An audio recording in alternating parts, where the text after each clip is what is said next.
Bem-vindo ao canal Analisando a Fé pela Razão. Estou fazendo um vídeo com o título A Masturbação e o Cristão para falar um pouco acerca desse polêmico tema sobre a masturbação, sobre a relação de masturbação e pecado, principalmente para os jovens, tá? Enfim, boa parte da molecada, a juventude que começa a frequentar uma denominação cristã, seja ela católica ou evangélica, ou principalmente para aqueles que teve uma educação estritamente religiosa, foi criado dentro de uma igreja, conforme ele vai chegando a uma certa idade, 11, 12, 13 anos, começa a vir essa questão sobre a masturbação, né? Ou seja, que começa a ação dos hormônios dentro do ser humano, ele começa a ter o desejo sexual, que é uma coisa extremamente natural, certo? Porém, essa questão da masturbação ela é polêmica por causa dos tipos de pensamentos. Ou seja, o cristianismo ele não condena, boa parte das vertentes, não fala que o ato da masturbação em si é pecado, tá? Mas o pensamento que o cristão tem acerca do que vai levar ele e incitá-lo a se masturbar. Ou seja, se o rapaz ele é hétero, ele vai olhar para aquela menina, para uma mulher, enfim, ele vai observar o corpo dela e ele vai ter uma atração. Ou seja, é algo extremamente natural. E esse tipo de atração, dentro do conceito cristão, do pensamento cristão, ele é condenável por causa do mundo imaginário cristão, que é chamado de mundo espiritual, certo? Vamos compreender melhor a raiz das proibições sobre masturbação para o cristão. Vamos ler uma breve passagem de Gênesis 38, tá? Que fala um pouco sobre a conhecida história de Judá e Tamar, tá? Ou seja, Judá ele era um dos filhos de Jacó, certo? Ele teve 3 filhos homens e o filho dele mais velho, no caso tá? O seu primogênito, ou seja, ele Judá tomou para uma mulher, né? Para o seu filho o seu primogênito, e o nome dela era Tamar, tá? Porém, o primogênito de Judá, era mau aos olhos do Senhor, por isso o Senhor o matou. Verso 8. Então Judá disse a Onã: toma a mulher do teu irmão e casa-te com ela, e suscita descendência ao teu irmão. Onã, que no caso era filho de Judá, porém soube que esta descendência não havia de ser para ele. E aconteceu que, quando possuía a mulher do seu irmão, derramava o sêmen na terra, para não dar descendência a seu irmão. Verso 10. E o que fazia era mal aos olhos do Senhor, pelo que também o matou. Então, ou seja, esse verso 9 aqui, principalmente para pentecostais, cristãos tradicionais, rígidos, eles utilizam erroneamente a passagem de Gênesis 38, que no caso quando fala aqui de Onã, tá? Para proibir a masturbação. Porém, inclusive Onã é até apelidado como o pai da masturbação, o pai da punheta, enfim, biblicamente falando, né? Por causa que ele derramava o sêmen na terra. Ou seja, tem pessoas que interpretam isso como uma masturbação, mas a masturbação, geralmente, principalmente para quem é solteiro, para quem não tem um parceiro sexual, ela ocorre de forma solitária, ou seja, é um autossexo que a pessoa faz consigo mesma, certo? O que não era o caso aqui. Onã, ele estava possuindo a sua ex-cunhada, ou seja, a mulher do seu falecido irmão. Certo? Algo que para os dias de hoje, para o padrão de hoje em dia, é uma coisa que o cristão não concorda, certo? Então, ou seja, Onã erroneamente é tido como o pai da masturbação, biblicamente falando, mas de forma errada. Aqui Onã, ele não se masturbava, e sim ele praticava um ato de coito interrompido, que, ou seja, na hora do momento da sua ejaculação, ele interrompia a relação sexual que ele estava tendo com Tamar, né, a mulher do seu falecido irmão. Para o quê? Isso não engravidar ela, certo? E não dar descendência a seu irmão. Olha que coisa louca, certo? Ou seja, essa ideia, ela nasce aqui em Deuteronômio 25, do 5 ao 12. Você pode ler na sua Bíblia, tá? Inclusive você que é cristão, que acompanha o canal, você que é cristão, que tem desejo de conhecer mais a Bíblia, tá? Eu aconselho você a ler uma mesma passagem em máximo de versões possíveis da Bíblia, porque isso vai ajudar a ampliar o seu conhecimento, certo? Então, ou seja, a primeira problemática aqui nessa passagem. A passagem começa de forma comum. Judá, ele tinha sua esposa, ele teve 3 filhos. Até aí você tem um padrão de família. Aí, no caso, ele toma uma mulher para ou seja, a Bíblia não fala que ele casou, houve uma cerimônia de casamento, pode ter sido. A Bíblia não fala, principalmente aqui pela CF, que é a versão que eu estou lendo, certo? Era o primogênito de Judá, era mau aos olhos do Senhor e por isso Deus o matou. Ou seja, era mau aos olhos do Senhor. Que mal que praticava? A Bíblia também não fala. Será que ele era corrupto? Será que ele era ladrão? Será que ele distorcia as escrituras? Será que ele, enfim, falava palavrão? O que será que filho primogênito de Judá, fazia para que Deus o matasse? Né? Engraçado que você lê lá em João 10, aquela passagem que Jesus fala que é o bom pastor, né? Jesus fala assim: o ladrão vem somente para roubar, matar e destruir. Tem igrejas que utilizam essa passagem erroneamente para falar que o ladrão é o diabo. Ou seja, é o ladrão é o diabo porque o ladrão vem para matar e o diabo fala que vem para matar. Mas aqui o texto fala que Deus matou Outra questão, para onde foi a alma de Será que está no inferno? Ou seja, essa passagem aqui ocorreu há quase 4.000 anos atrás. Eu não quero nem imaginar como que está a alma de lá no inferno uma hora dessa. Certo? Enfim, prosseguindo aqui. Aí no caso, Judá tinha 3 filhos. Morreu, sobrou 2. Aí Onã foi obrigado, a tomar a mulher do seu falecido irmão, né? Casa-te com ela. Lembrando que esse casa-te aqui não é uma cerimônia, é a convivência. Ou seja, ele tomou aquela mulher para ele. Certo? Então, ou seja, como já foi explicado em vídeos anteriores, o conceito de casamento, o conceito primário de casamento na Bíblia é viver junto. É você compartilhar com a pessoa, é estar com a pessoa no dia a dia, certo? E o sexo é uma consequência natural disso, certo? Embora também o sexo não depende somente da convivência, do casamento, tá? Mas beleza. Ou seja, Onã, ele tomava uma mulher que foi do seu irmão. Ou seja, ela não, no caso já tinha sido dele e dentro, biblicamente falando, quando ela fosse ter uma criança, ele não seria considerado filho de Onã, e sim filho de tá? Mais uma problemática no texto, porque além de Deus ter matado ele por um motivo ridículo aqui no verso 10, porque simplesmente ele praticava um coito interrompido, a lei do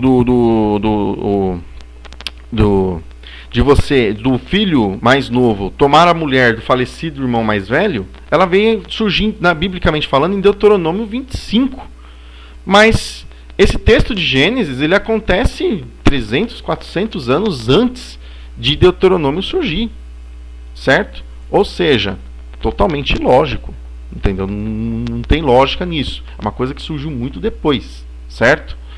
Aí, explicando Gênesis 38, os absurdos do texto de Gênesis 38, coisa que os pastores não explicam.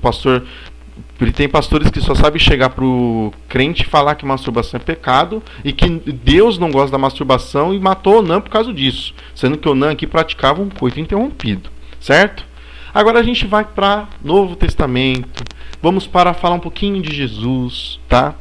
Aqui Mateus 5, que inclusive Mateus 5 é uma das passagens minhas preferidas para mostrar para o cristão que ele não é cristão, certo? Depois farei vídeos acerca de um pouco mais sobre Mateus 5. Mas beleza. Verso 27 e 28, Jesus ele fala o seguinte: ouvistes o que foi dito aos antigos? Não cometerás adultério. Ou seja, Jesus ele faz uma citação da lei, certo? Aqui no verso 28, Jesus ele faz uma alteração. Ele faz uma mudança muito mais radical ainda, tá? Próprio Jesus falando: eu, porém, vos digo que qualquer que atentar numa mulher para a cobiçar, já em seu coração cometeu adultério com ela. Então, ou seja, essa passagem aqui, ela é uma passagem chave para a condenação da masturbação para o cristão. Por quê? Porque o que leva o cristão, ele não vai pensar no carro na hora de masturbar. Aliás, qualquer pessoa, né? Não só o cristão. Quando a pessoa ela vai se masturbar, pode ser homem ou mulher, ela vai pensar em algo erótico, uma sexualidade, pornografia, nudez, o ato sexual em si. Ou seja, são essas coisas que incitam uma pessoa a se masturbar. Porém, qual é a problemática? Por causa desse texto de Mateus 5, que mexe com a mente do cristão, faz com que isso se enquadre como um pecado. Tá? E tem pastores, embora não tenha nada a ver Gênesis 38 com Mateus 5, tem pastores que utilizam o texto paralelo de forma a tentar encaixar uma pseudo-exegese para falar, ó, tá vendo? Masturbação é pecado. Masturbação não pode. Só que qual que é a problemática desse texto? Tá? É uma coisa natural. O homem, principalmente o homem ele é extremamente visual. Como também mulher admira um homem bonito, admira um corpo de um homem, tá? Principalmente se o cara tem um bom porte físico e tal. Assim como o homem também admira uma mulher que tem um corpo bonito. É natural olhar e surgir uma cobiça. Pô, essa pessoa na cama, pô, essa pessoa sem roupa. É uma coisa natural do ser humano. Tá? Ou seja, Jesus ele fala o seguinte, um absurdo aqui no verso 28. Que eu, porém, vos digo que qualquer que atentar numa mulher a cobiçar, já em seu coração cometeu adultério com ela. Só que qual que é a problemática aqui? Para você, no caso, o que é o adultério dentro de um relacionamento? É você desfigurar o original, etimologicamente falando, certo? Então, ou seja, se o homem e uma mulher são casados, os dois têm um compromisso. Se o homem ele sair com outra mulher, se relacionar, ter qualquer tipo contra além de uma amizade com uma outra mulher, ele vai estar desconfigurando o original, que é ele e a sua esposa. Ou seja, ali você tem um enquadramento de adultério. É a mesma coisa a mulher e o homem. A mulher saiu com outro homem, além de uma amizade, teve uma relação amorosa com outro homem, ou sexual, ela vai estar desfigurando o original, ou seja, então ela vai estar cometendo adultério. Então, ou seja, para você cometer adultério, tá? Aqui no caso do verso 27, você tem que colocar uma terceira pessoa. Ou seja, porque o casal original é um homem e uma mulher, certo? É o que todo mundo geralmente tem em mente. Aí você coloca uma terceira pessoa, você desconfigura esse original. Então por isso que chama isso de adultério, certo?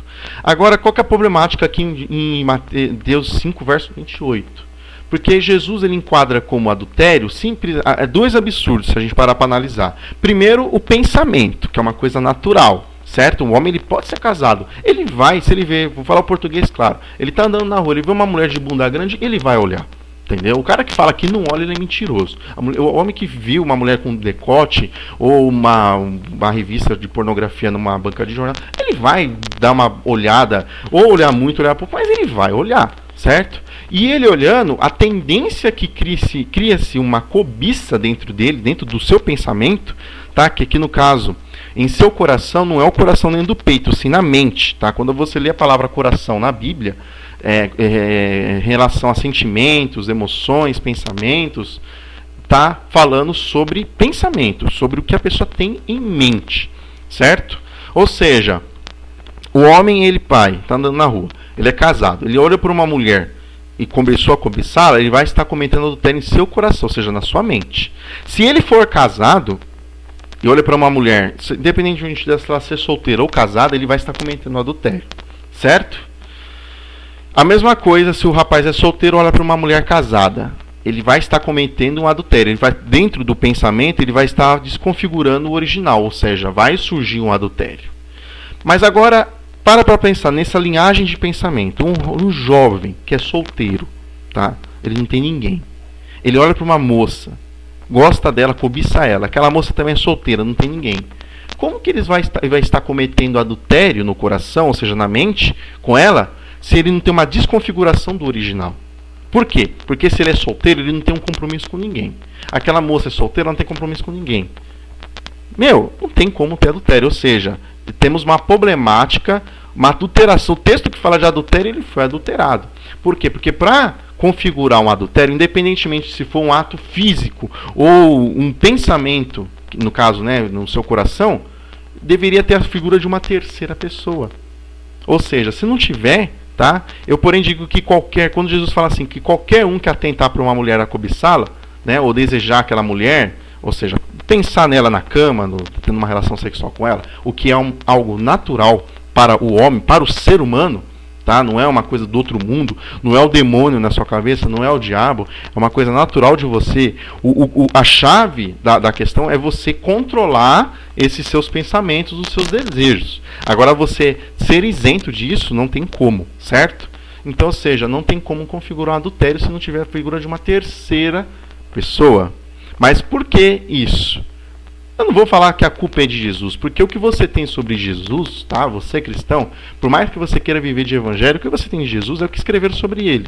Jesus, infelizmente, se ele existiu, ele não deixou nada escrito, certo? Agora eu deixo a pergunta para você: masturbação é pecado? Aí vai de você, meu querido amigo cristão. Porque se o seu pastor utiliza Gênesis 38 para condenar a masturbação, saiba que se você ler todo esse capítulo, você vai encontrar coisa muito pior. Porque além de... no caso, pode ser que e Tamar passaram a viver juntos sem uma cerimônia de casamento, que a Bíblia não fala sobre cerimônia de casamento aqui em Gênesis 38. Pode ser também que, além do mais, Onã foi obrigado a tomar a mulher do seu falecido irmão. E, para evitar que o filho mais novo morresse, eles guardaram o filho. Porém, Judá queria ter um filho, uma descendência. E ela acabou se relacionando com Judá, o seu sogro. Certo? Você lê o capítulo todo. Ou seja, você vai na igreja hoje ouvir sobre moralidade sexual cristã, é muito bonitinho. Por que os pastores não lêem os textos na íntegra? Aí, se eles lerem, ele vai dar a seguinte desculpa: sabe o que é? É porque antigamente era diferente. Era o tempo da lei. Hoje estamos na graça. Que graça, rapaz?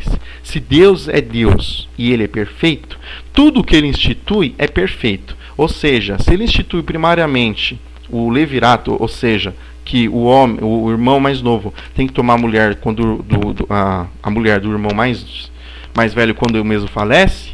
Ou seja, Deus criou isso de forma perfeita, porque Ele é perfeito. O que é perfeito você não muda, não altera. E o próprio Deus também fala em Malaquias 3:6 que Ele é Deus e não muda. E também em Números 23, verso 19, diz que Deus não é homem para mentir e nem filho do homem para se arrepender. Então, ou seja, tudo que Deus instituiu tem validade. Mas por que você vê aqui Deus de braços cruzados, Deus não fazendo nada?